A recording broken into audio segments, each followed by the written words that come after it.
Where's my hot chocolate? I had hot chocolate. Where is it?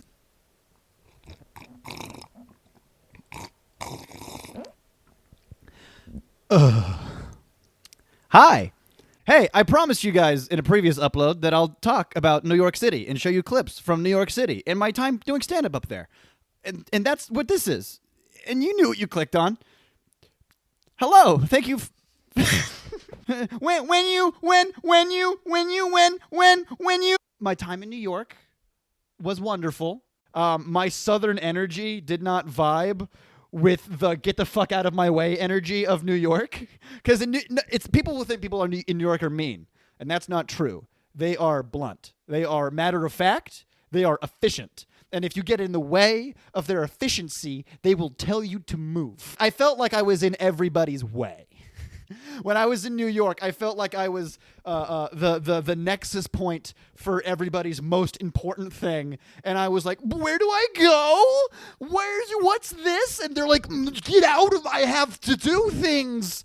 And I didn't have that same urgency. I was walking around all floppy and whimsical. I'm going on the subway. My Metro card wasn't working. And I just didn't know why it wasn't. And that's the first obstacle. I'm like, bang. Bang. Well, I guess game over for me. I guess I'm not going to that place. I give up right away. And then someone else had to be like, it says you used your card already.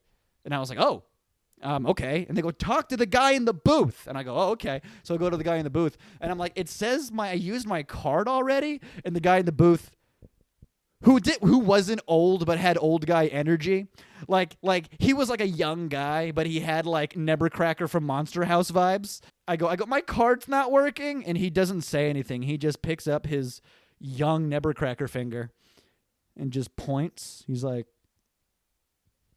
and I'm like, what? And he's,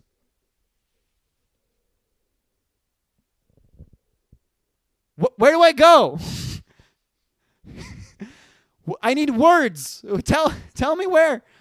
And then he looks at me like, go! And I'm like, and a third person who is just trying to help me opens the door I'm supposed to go through and is like,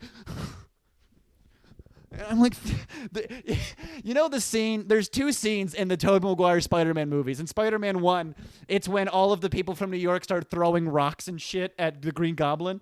And they're like, we're the city of New York working together as one collective character. And then it happened again in Spider-Man 2 when they're on the train and Joey Diaz comes up and goes, you want to go through him? You got to go through me. And me.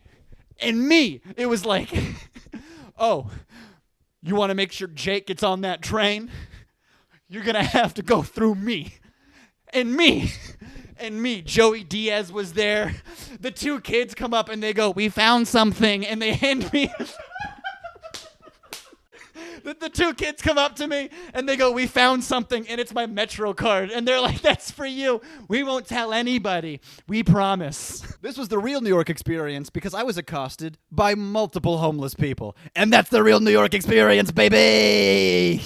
One of the shows I did was in a warehouse.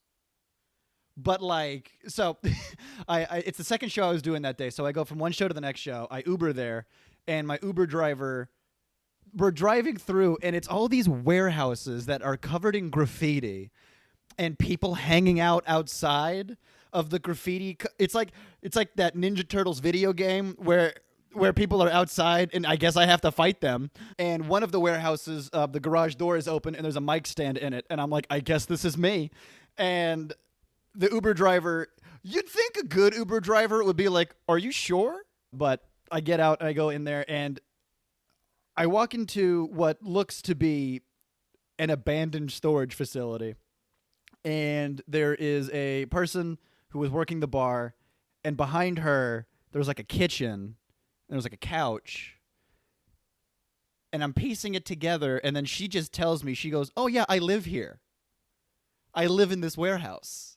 Me and like 3 other people live in this warehouse, and we're doing comedy in it, in my home, which is a warehouse. That surprisingly was one of my best shows. I gotta tell you, the Brooklyn warehouse people, my crowd. Apparently, I did 20 minutes, brought the house down. There was a girl there who was way too, you know when one audience member is way too into the show? I didn't know what to say, so I just kind of looked up longingly and played with her armpit hair, you know? Yeah. Giraffes do not exist. Whoa! Why do they have antenna? Whoa! And it's like, I appreciate you for having a good time, but shut up. Shut up. And so she's like, she's not even laughing. She's being like, yes! Yes! Laugh instead. React with laughter instead of, don't give me verbal affirmation. I get through my set, and then the person who goes up last, he's going up after me. And he's doing crowd work with this person, and then she goes, I'm on acid. And then we all go, oh, this is the second YouTube video I've said where I've told you that an audience member did acid in the middle of the show. I just realized that as I'm telling you that this is the second video where I'm like, and the audience member was on acid. But this one has a plot twist. Because I was sitting here going, oh, she's on acid. That's why she's being a terrible audience member. That makes sense. And I almost gave her a pass. I'm like, she's on acid. It's fine. At least she wasn't being disruptive. She was just participating too hard. And then after the show, she comes up to us and she's talking to us because we're like, hey, you're handling being on acid really well. And she goes, oh, I just said that for the show. Oh, then you're just a bad audience member who lied to make the show more about you? You're bad at being an audience. Go watch things harder for practice. Go sit down and look at stuff and respond accordingly from now on. When you go to the park and you look at the ducks? Yes! Ducks! Hey, ducks, I'm on acid.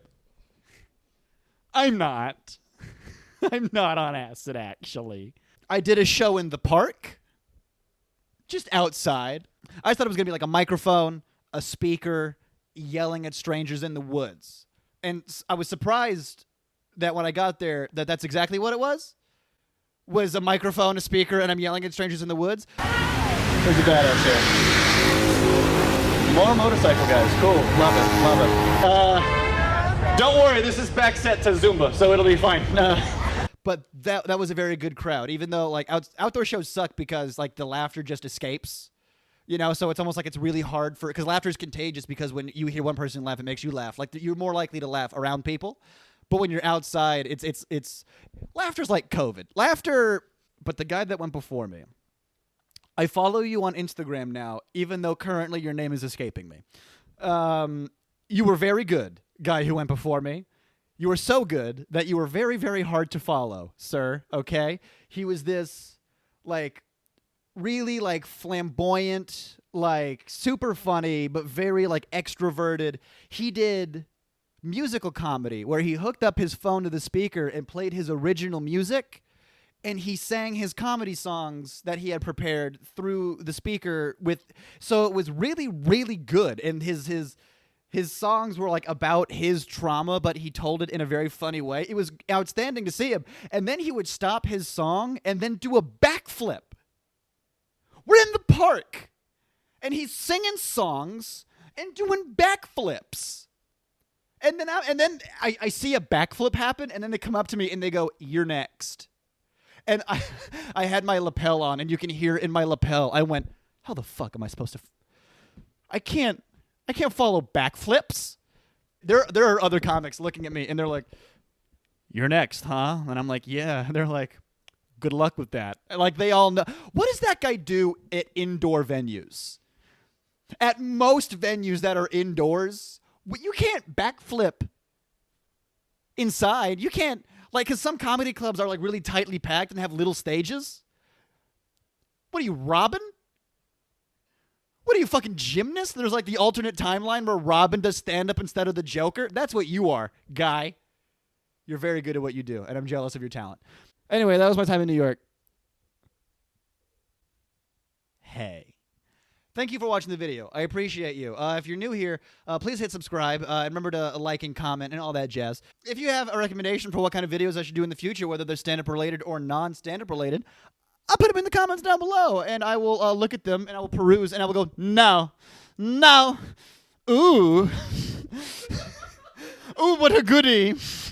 But yeah, thank you if you have been subscribed for a long time. I appreciate you for sticking with me for as long as you have. And if you're new here, hey, thank you for being here, and you're new, and I appreciate you. I have more videos coming out in the future. Go to my TikTok. I'm going to be uploading more on my TikTok. It's Jake_Weddle. My Instagram is also Jake_Weddle. My Twitter is thisisjake21. I have a website, JakeWeddle.com, and I'm on Patreon at patreon.com/JakeWeddle. Like and subscribe to here. Follow me on all those things. I have a link tree in the description for all of those things in one link. One link. A girl who had an OnlyFans taught me about how link trees work, and I'm a slut for approval. So...